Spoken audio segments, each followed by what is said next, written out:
I'm Leah. I'm a librarian at the Keshe Goodman Public Library, and I'm so glad you've joined me today for Chapter 37 of Anne of Green Gables by Lucy Maud Montgomery as part of Halifax Public Library's virtual library.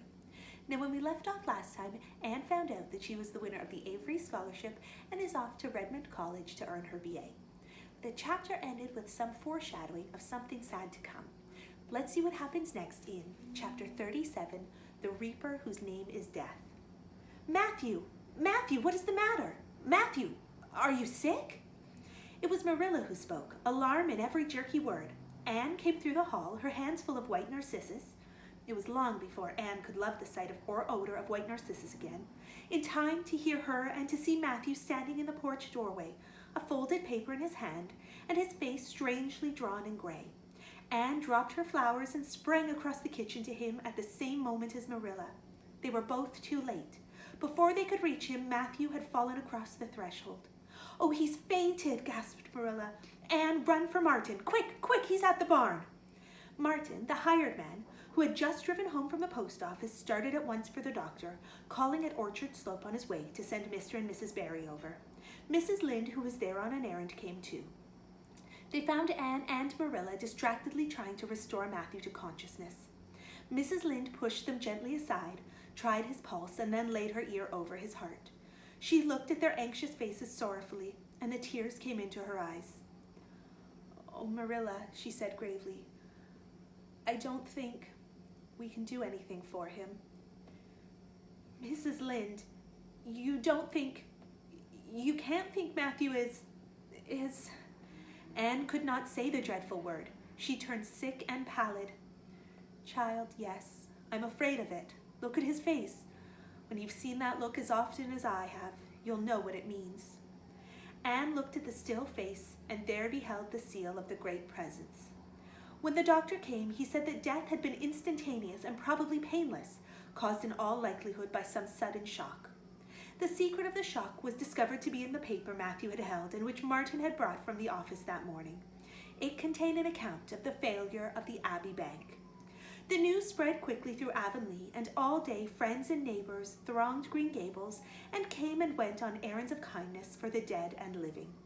For the first time, shy, quiet Matthew Cuthbert was a person of central importance. The white majesty of death had fallen on him and set him apart as one crowned. When the calm night came softly down over Green Gables, the old house was hushed and tranquil. In the parlor lay Matthew Cuthbert in his coffin, his long gray hair framing his placid face, on which there was a little kindly smile, as if he but slept, dreaming pleasant dreams. There were flowers around him, sweet old-fashioned flowers which his mother had planted in the homestead garden in her bridal days, and for which Matthew had always had a secret, wordless love. Anne had gathered them and brought them to him, her anguished, tearless eyes burning in her white face. It was the last thing she could do for him. The Barrys and Mrs. Lynde stayed with them that night. Diana, going to the east gable where Anne was standing at her window, said gently, "Anne, dear, would you like to have me sleep with you tonight?" "Thank you, Diana." Anne looked earnestly into her friend's face. "I think you won't misunderstand me when I say that I want to be alone. I'm not afraid. I haven't been alone 1 minute since it happened, and I want to be. I want to be quite silent and quiet and try to realize it. I can't realize it. Half the time it seems to me that Matthew can't be dead, and the other half it seems as if he must have been dead for a long time, and I've had this horrible, dull ache ever since." Diana did not quite understand. Marilla's impassioned grief, breaking all the bounds of natural reserve and lifelong habit in its stormy rush, that she could comprehend better than Anne's tearless agony. But she went away kindly, leaving Anne alone to keep her first vigil with sorrow. Anne hoped that tears would come in solitude. It seemed to her a terrible thing that she could not shed a tear for Matthew, whom she had loved so much and who had been so kind to her. Matthew, who had walked with her last evening at sunset and was now lying in the dim room below with that awful peace on his brow. But no tears came at first, even when she knelt by her window in the darkness and prayed, looking up to the stars beyond the hills. No tears, only the same horrible, dull ache of misery that kept on aching until she fell asleep, worn out with the day's pain and excitement. In the night she awakened with the stillness and the darkness about her, and the recollection of the day came over her like a wave of sorrow. She could see Matthew's face smiling at her as he had smiled when they had parted at the gate that last evening. She could hear his voice saying, my girl that I'm proud of. Then the tears came, and Anne wept her heart out. Marilla heard her and crept in to comfort her. There, don't cry so, dearie. It can't bring him back. It isn't right to cry so. I knew that today, but I couldn't help it then. He's always been such a good, kind brother to me. But God knows best. Oh, just let me cry, Marilla, sobbed Anne.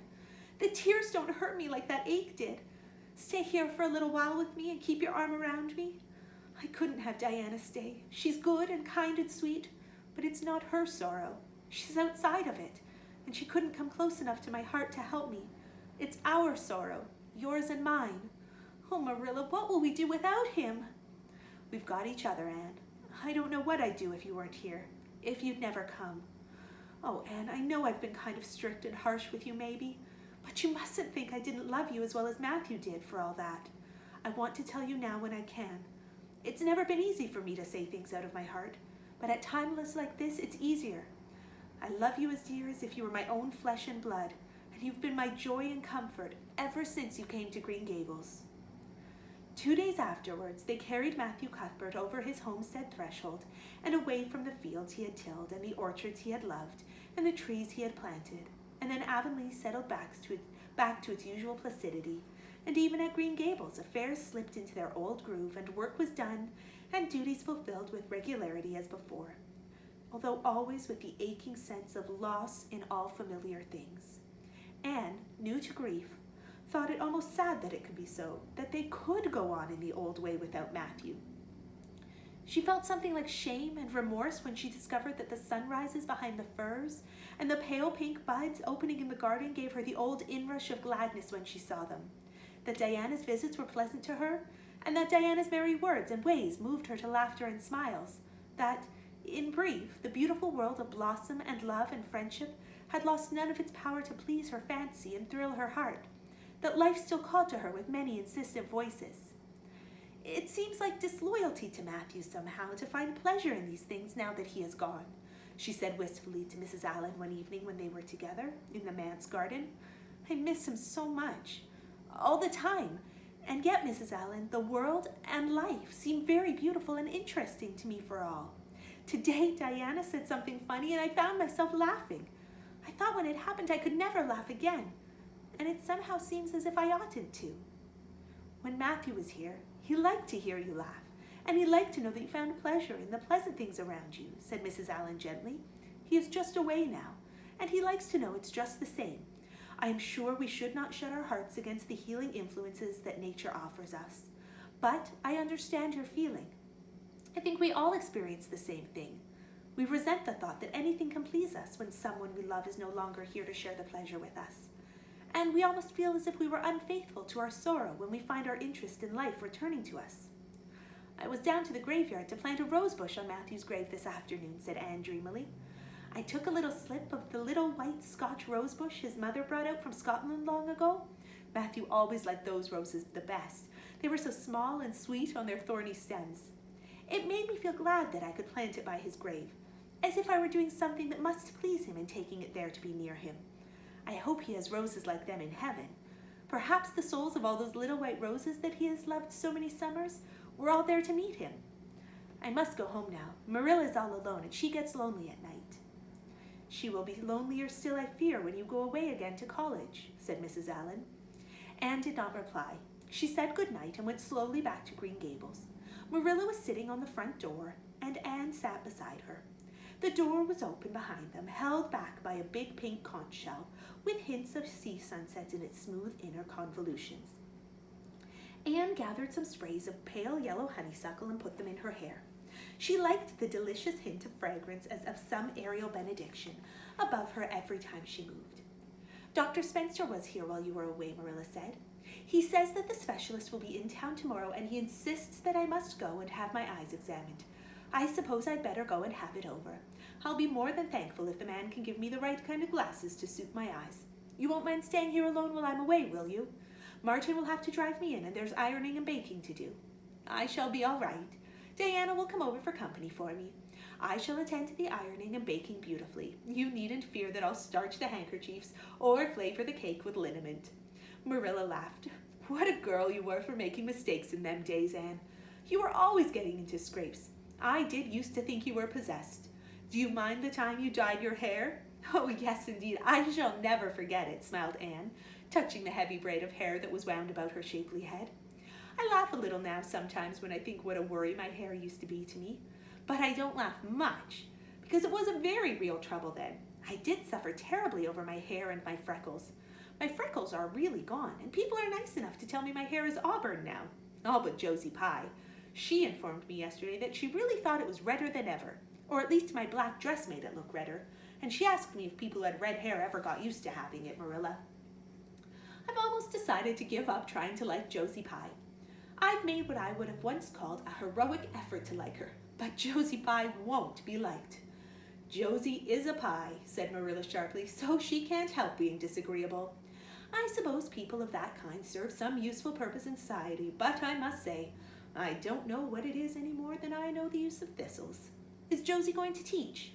"No, she's going back to Queen's next year. So are Moody Spurgeon and Charlie Sloane. Jane and Ruby are going to teach, and they've both got schools. Jane at Newbridge and Ruby at some place up west. Gilbert Blythe is going to teach too, isn't he?" "Yes." "What a nice-looking young fellow he is," said Marilla absently. "I saw him in church last Sunday, and he seemed so tall and manly. He looks a lot like his father did at the same age. John Blythe was a nice boy. We used to be real good friends, he and I. People called him my beau." Anne looked up with swift interest. "Oh, Marilla, and what happened? Why didn't you—" "We had a quarrel. I wouldn't forgive him when he asked me to. I meant to after a while, but I was sulky and angry and I wanted to punish him first. He never came back. The Blythes were all mighty independent, but I always felt rather sorry. I've always kind of wished I'd forgiven him when I had the chance." "So you've had a bit of romance in your life too," said Anne softly. "Yes, I suppose you might call it that. You wouldn't think so to look at me, would you? But you never can tell about people from their outsides. Everybody has forgot about me and John. I'd forgotten myself, but it all came back to me when I saw Gilbert last Sunday." Thank you so much for joining me today, and I hope you'll be back next time when we read Chapter 38, the final chapter of Anne of Green Gables.